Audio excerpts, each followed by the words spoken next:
যাকে তুমি জীবন ভেবে বুকের ভেতরে রেখে দিলে, যার জন্যে পরিবারের সাথে যুদ্ধ করলে, যার সামনে নিজের শরীর, নিজের ইজ্জত সব উজাড় করে দিলে, একদিন সেই মানুষটাই যদি বলে তুই তো বেশি সিরিয়াস হয়ে পড়েছিলি, তখন কি মানুষটা ভাঙে? না, ভালোবাসা ভাঙে, বিশ্বাস মরে যায়, আর একটা মেয়ে জন্ম নেয় একদম নতুন করে। এই গল্পটা ঠিক সেরকমই। এটা প্রেমের গল্প না, এটা প্রেমে ঠকে যাওয়া একজন মেয়ের সত্য গল্প, যে আজ আমাদের মতো হাজারো ভালোবাসা বঞ্চিত হৃদয়ের প্রতিনিধি। প্রেম কথা পডকাস্ট শুধু প্রেমের গল্প বলে না। এখানে প্রতিটি গল্পে থাকে কারো অনবলা কান্না, কারো অপূর্ণ ভালোবাসা, আর কারো জীবনের এক টুকরো বেঁচে থাকা। যদি কখনো কাউকে ভালোবেসে ঠকেছেন, যদি নিজের ইজ্জত দিয়ে বিশ্বাস পেতে চেয়েছেন, আর যদি আজও সেই ভাঙা জায়গা থেকে নিজেকে গড়ে তুলছেন, তাহলে প্রেম কথা আপনার গল্প, আর আমরা আছি সেই গল্পের পাশে। শেষ পর্যন্ত সে মেয়েটা হেরে যায়নি, হেরেছে সে ছেলেটা, যে একজন ভালোবাসা দিতে জানে এমন মেয়েকে শুধু ঠকিয়ে ছেড়েছে। এই কাহিনীর শেষটা এমন, যেটা না শুনলে আপনার হৃদয়টা অসম্পূর্ণ থাকবে। যেভাবে লেখা আছে সেভাবেই পড়ে শোনাচ্ছি, অবশ্যই মন দিয়ে শুনবেন। সৃজা তখন ক্লাস 9-এ পড়ে। একটা সাদামাটা ভদ্র মেয়ে, বড় পরিবারের মেয়ে না হলেও তার স্বপ্ন ছিল বিশাল। বন্ধুদের সঙ্গে মেশে না, মায়ের আদরের মেয়ে সে। তখনই তার জীবনে আসে তানভীর, একটা কোচিং সেন্টারে সহ শিক্ষার্থী। তানভীর প্রথম থেকেই অন্য রকম ছিল। অন্য ছেলেরা যেমন সহজভাবে কথা বলে, সে ঠিক তেমন ছিল না। ওর চোখে ছিল মায়া, কথাই ছিল ছায়া। প্রথম দিনই বলেছিল, তুই বাকিদের মতো না, তোর মধ্যে একটা সরলতা আছে, আমি প্রমিস করছি তোকে ঠকাবো না। সেই একটা লাইনে সৃজা বদলে গেল। প্রথমবার কোনো ছেলে তাকে এমন কিছু বলল, ভয় পেয়েছিল, আবার ভালোও লেগেছিল। তানভীর ধীরে ধীরে আরো আপন হয়ে উঠল। সময় কেটে যায়, স্কুলের পড়া শেষ, কলেজ ছোড়ো। তারা দুজন দুই আলাদা জায়গায় ভর্তি হয়। তবু প্রতিদিন ভিডিও কল, ঘন্টার পর ঘন্টা মেসেজ। একটু না দেখলে অস্থির হয়ে যেত ওরা। তানভীর প্রায়ই বলতো, সৃজা, আমি তোকে ছাড়া বাঁচতে পারবো না, বিয়ে না করা পর্যন্ত তোকে ছেড়ে যাব না। আমার মা বাবাও তোকে মেনে নেবে, তুই শুধু আমার পাশে থাকিস। সৃজা তখন ঠিক করেছিল, এই মানুষটাই আমার সব কিছু হবে। বন্ধুদের সাথে মেলামেশা কমিয়ে দেয়, সব প্ল্যান বাদ দেয়, শুধু তানভীরের কথা ভাবে। প্রেম গভীর হয় আর বিশ্বাস অন্ধ। একদিন ছেলেটা বলে, সৃজা, তুই কি আমাকে বিশ্বাস করিস? সে বলে, তোর চেয়ে বেশি কাউকে করিনি।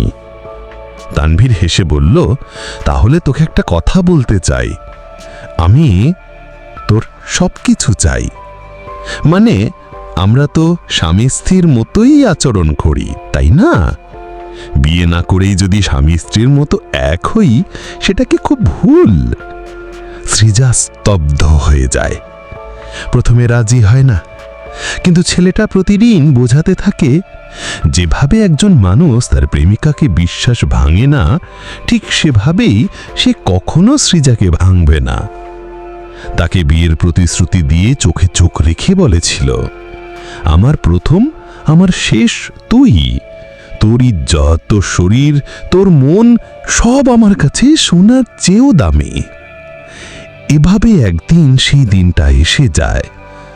সৃজা নিজে সবকিছু বিশ্বাস করে তাকে দিয়ে দেয় এবং মনে মনে ভাবে, আমি আর কারো না, আমি এখন শুধু তানভীরের। শ্রোতাদের উদ্দেশ্যে যদি কখনো কাউকে এতটা বিশ্বাস করে নিজের সবকিছু দিয়ে ফেলেন, তাহলে এই গল্পের সঙ্গে আপনি কানেক্টেড হবেন। কারণ একবার যদি ভালোবাসা নেশায় পরিণত হয়, তাহলে সেটার ঠিক আর ভুলের হিসাব রাখে না। তানভীর যখন প্রথম সৃজার বিশ্বাসের সবচেয়ে বড় পরীক্ষাটা নিয়ে পাশ করে, তখন থেকেই ছেলেটা একটু একটু করে বদলাতে থাকে। এতদিন যে মানুষটা প্রতিদিন 50 বার মেসেজ করত, প্রতিদিন সকাল বিকেল ভিডিও কলে খেয়েছো জিজ্ঞেস করত, সে হঠাৎ করেই অজুহাত খুঁজে পেতে শুরু করে। পাল্টাতে থাকে আচরণ। তানভীর বলে, আজ একটু ব্যস্ত ছিলাম, বাসায় নেটওয়ার্ক নেই, মার সামনে ছিলাম, তোর মেসেজ খুঁজতে পারিনি, তোকে তো বলেইছি আমি তোকে ভালোবাসি, বারবার প্রমাণ দিয়ে কাজ নেই। এভাবেই দিনের পর দিন। সৃজা প্রথমে বুঝতে চায়নি। সে ভাবে, সব সম্পর্কেই তো একটু আধটু ঝড় আসে, আমি কি ওর পাশে দাঁড়াতে পারবো না? অবহেলার মধ্যেও সে ভালোবাসা খুঁজতে থাকে। সৃজা তখন ইউনিভার্সিটিতে ভর্তি হয়েছে, চাকরির প্রিপারেশন নিচ্ছে, কিন্তু তার মন আর এক জায়গায় নেই। প্রতিদিন রাত 3টে অবধি জেগে থাকে, মেসেজ দেখে, কখনো না পড়া নোটিফিকেশন দেখে নিঃশ্বাস আটকে যায়, ও মেসেজ করেছে নাকি? আর যখন দেখে কিছুই আসেনি, তখন নিজের ওপরই রাগ হয়, আমি কি এতটাই সহজ ছিলাম ওর কাছে? কিন্তু আবার সকালে তানভীর একটা মেসেজ পাঠালে সব ভুলে যায়, সরি বেবি, ঘুমিয়ে পড়ে গেছিলাম। আর তাতেই সে আবার গলে যায়। আবার মাথায় সেই পুরনো বিশ্বাস জেগে ওঠে, ও তো আমাকে বিয়ে করতে বলেছে, আমার গায়ে হাত রেখেছে, কিছুতেই এমন করবে না, ও এখন শুধু ব্যস্ত, একদিন ঠিক সব আগের মতো হবে। ছেলেটির দিক থেকে তানভীর তখন শহরের বাইরে নতুন একটি প্রজেক্টে জয়েন করেছে, নতুন বন্ধু মহল, নতুন মেয়ে বন্ধুরাও এসেছে। সেই মেয়েদের সঙ্গে গল্প, আড্ডা, মুভি। আর সৃজা তখন শুধু একটা পুরনো চ্যাট বক্সে রয়ে গেছে। তানভীর সৃজার ফোন এড়িয়ে চলে, তাকে ব্লক করে আবার আনব্লক করে। তবুও যখন সৃজা কাঁদতে কাঁদতে বলে, তুই তো বলেছিলি আমি তোর বউ হব, তখন ছেলেটা বলে, সৃজা তুই তো জানিস বিয়ে করতেই তো ভালোবাসছিলাম, সময় লাগবে, তুই বুঝিস না আমাকে। মেয়েটার মধ্যে ঘটে ভাঙন। এই সময় সৃজার জীবনে ঘটে 3টি জিনিস। 1, সে মা বাবার সাথে ঝগড়া করে তানভীরকে আঁকড়ে ধরে, কারণ তানভীরই এখন তার পৃথিবী। 2, বন্ধুরা যখন বলে এই ছেলেটা তোর জন্য না, তখন সে সব সম্পর্ক ছিঁড়ে দেয়। নিজের আত্মসম্মান, আত্মবিশ্বাস সব যেন তানভীর নামক একটা ছায়ার পিছনে হারিয়ে যায়। আর একদিন তানভীর হঠাৎ মেসেজ করে, আমার অ্যাক্সিডেন্ট হয়েছে, ফোন ব্যবহার করতে পারছিলাম না। সেই রাত সৃজা কেঁদে ভাসায়, নিজের মনেই বলে, ওকে ভুল বুঝেছিলাম, আসলে ও তো আমাকেই ভালোবাসে। কিন্তু 2 দিন পরেই সৃজা দেখে ইনস্টাগ্রামে একটা নতুন আইডি, তানভীরের নতুন এক মেয়ের সঙ্গে ছবি, ক্যাপশন, শি কমপ্লিটস মি। সেই ছবিটা দেখার পর সৃজা প্রথমে বিশ্বাসই করতে পারেনি। তানভীর যে তাকে বিয়ে করার কথা বলেছিল, যে বলেছিল তুই ছাড়া বাঁচব না, সে কিভাবে এমন করে অন্য মেয়ের সাথে ক্যাপশনে লিখতে পারে, she is my piece. Srija ফোনটা ছুঁড়ে ফেলে দেয়, আয়নার সামনে দাঁড়িয়ে নিজেকে প্রশ্ন করে, আমি কি শুধু শরীর ছিলাম ওর কাছে? একটা ফোন কল, তার অনেক অপ্রিয় সত্য। রাগে, ঘৃণায়, অবিশ্বাসে কাঁপতে কাঁপতে সৃজা ফোন করে তানভীরকে। প্রথমে সে কল কেটে দেয়, পরের বার রিসিভ করে আর বলে, তুই এত পজেসিভ হোস কেন সৃজা? তুই একটা ইমোশনাল বার্ডেন আমার জন্য। আমি তোকে ভালোবাসি বলেছি, কিন্তু তার মানে এই না আমি তোকে নিয়ে আটকে থাকব। সৃজা হোঁচট খেয়ে যায়। সে বলে, তুই আমার সাথে এমন করলি? আমার জীবনটাই তো তোকে দিয়ে ফেলেছি। তখন তানভীর খুব ঠান্ডা গলায় বলে, তুই নিজেই তো রাজি হয়েছিলি, আমি তো জোর করিনি। এই এক লাইনেই ছেলেটা 4 বছরের প্রেম, বিশ্বাস, ইজ্জত, আত্মসম্মান সবটাকে পিষে ফেলে একটা পাথরের নিচে। মেয়েটার জীবনে নেমে আসে এক নিঃসঙ্গ রাত। সেই রাত সৃজা একা ঘুমায় না। তাকে ঘিরে থাকে পুরনো মেসেজ, ফোনে রেকর্ড করা কণ্ঠস্বর, ভিডিও কলে হাসির মুখ, আর তার নিজের অভিশপ্ত সিদ্ধান্ত। সে আর কাউকে বিশ্বাস করতে পারে না, বন্ধুদের কাছে মুখ দেখাতে পারে না। মায়ের মুখের দিকে তাকিয়ে শুধু মনে হয়, আমি তো শুধু একটা মিথ্যার কারণে নিজের সর্বনাশ করলাম। তানভীরের মুখোশ খুলতে থাকে। সৃজা এরপর খোঁজ নিতে শুরু করে। সে খুঁজে বের করে তানভীর একই সাথে আরো 2টো মেয়ের সঙ্গে কথাবার্তা চালাচ্ছিল। তাদের মধ্যেও এক মেয়ের সাথে তার ঠিক একই ডায়লগ, তুই ছাড়া আমি বাঁচব না, তুই আমার ফিউচার ওয়াইফ, তুই আর আমি রেস্ট অফ লাইফ। সব মেয়েদের সেই একই জাল, একই প্রতারণা, যেটা একদিন সৃজার ভালোবাসা ছিল। সৃজা একদিন সেই নতুন মেয়েটিকে মেসেজ করে একটা ছোট্ট প্রশ্ন, তানভীর কি তোমার সাথে সত্যি সিরিয়াস? মেয়েটি জবাব দেয়, হ্যাঁ, ও তো আমাকে বলেছে তার এক্স ছিল এক পাগল মেয়ে যে ওকে ব্ল্যাকমেল করত।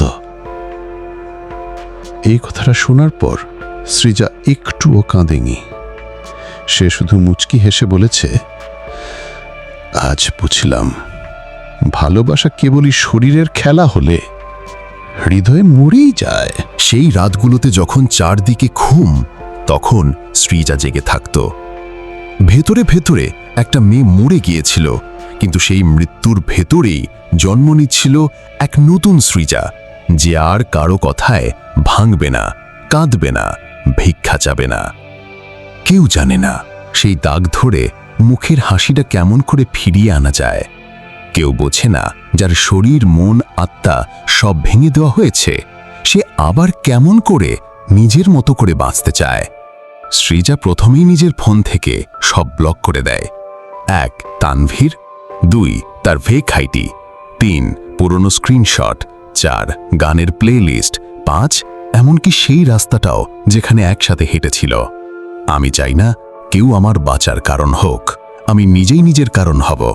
সেই ভর্তি হয় একটা প্রফেশনাল কোর্সে, দিন রাত পড়ে, নিজেকে গড়ে তোলে, শুরু করে ফ্রিল্যান্সিং, একটা ছোট চাকরি, তারপর নিজের টিউশনে ছোট ব্যবসা। দেখতে দেখতে সে 1 বছর পর একটা মাল্টিন্যাশনাল কোম্পানিতে চাকরি পায়। সেই মেয়ে যাকে একদিন দোষী বানানো হয়েছিল, আজ সে স্বাবলম্বী, সাহসী আর নিজের পায়ে দাঁড়ানো একজন নারী। হঠাৎ একদিন ইনবক্সে আসে এক পুরনো নাম, তানভীর। ভুল করে সৃজার একটা প্রোফাইল স্টোরি দেখে ইনবক্সে লিখে, হেই, কেমন আছো? সৃজা এবার আর গলা কাঁপায় না, সে উত্তর দেয় না, সিন করে রেখে দেয়। কিছুক্ষণ পর আবার মেসেজ, তুই অনেক বদলে গেছিস, এই সৃজাকে চিনতে পারছি না। সৃজা নিজের বুকের মধ্যে একটা শক্তি অনুভব করে। চোখের কোণে পানি আসে না, কারণ সে এখন জানে যে হারিয়েছিলাম সে আমিই ছিলাম, আর এখন যে দাঁড়িয়ে আছি সে আমি নিজেই করেছি। যদি কখনো আপনি কারোর জন্য সব কিছু হারিয়ে ফেলেন, ইজ্জত, বিশ্বাস, আত্মসম্মান সব, মনে রাখবেন সেই হারানোর মধ্যেই লুকিয়ে আছে এক নতুন জয়। ভালোবাসা যদি আপনাকে ভেঙে দেয়, তাহলে ভালোবাসার বাইরেও একটা জীবন আছে যেটা আপনার নিজস্ব। কেউ আপনাকে ছেড়ে গেলে জীবন থেমে যায় না, বরং শুরু হয় নিজেকে ফিরে পাওয়ার যুদ্ধ। ভালোবাসা কখনো কাঁদায়, কখনো শেখায়, কিন্তু নিজের উপর বিশ্বাস হারালে হারায় সব। তাই হারানোর পর যদি নিজেকে ফিরে পাও, তবে সেই ভালোবাসাই আসলে তোমার শক্তি হয়ে যায়। এই ছিল সৃজার গল্প, একটা মেয়ের যে প্রেমী নিজের সর্বস্ব দিয়েছিল, ঠকেছিল, কিন্তু শেষমেশ নিজেকে ফিরে পেয়েছিল। প্রেমকথা পডকাস্ট, গল্প শেষ, কিন্তু বার্তা থেকে যাবে হৃদয়ে।